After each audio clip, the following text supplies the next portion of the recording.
Dans Vivement Dimanche ce 5 février, Salvatore Adamo a rendu un bel hommage à son ami Morane, disparu il y a bientôt 5 ans. Sa disparition avait profondément endeuillé le monde de la musique. La chanteuse Morane s'est éteinte il y a bientôt 5 ans, le 7 mai 2018 des suites d'une crise cardiaque à l'âge de 57 ans, alors qu'elle s'apprêtait à sortir un album hommage à Jacques Brel.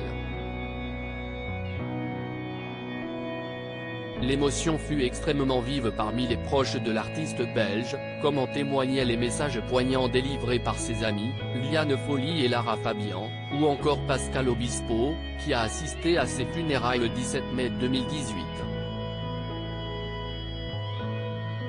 Salvatore Adamo, invité principal du dernier numéro de Vivement Dimanche ce 5 février, Michel Drucker était aux commandes de Vivement Dimanche, désormais sur France 3. L'animateur reçoit chaque semaine une pléiade d'artistes, comme pour ce nouveau numéro consacré en partie à Salvatore Adamo.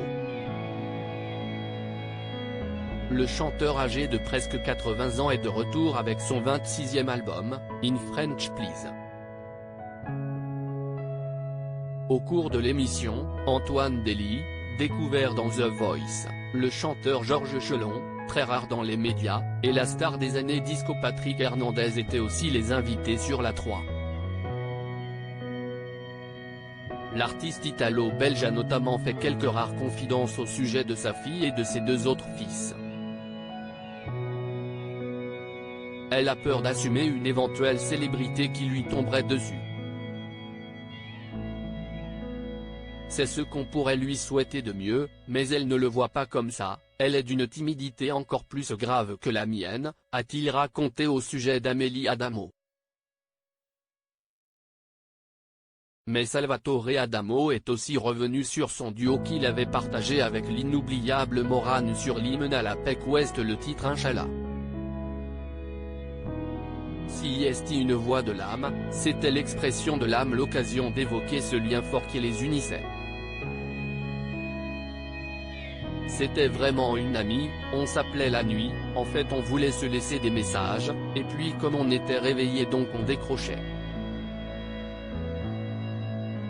Je l'appelais Manitessante, elle m'appelait mon Coruscant, des anciens mots qui ont le même sens que mon brillant, ma brillante, comme l'explique le chanteur. On s'amusait, elle avait un humour incroyable. Si est une voix de l'âme, c'était l'expression de l'âme, a-t-il conclu sur le sujet. À lire aussi, Salvatore Adamo fait de rares confidences sur sa fille Amélie et ses 2 autres garçons dans Vivement Dimanche.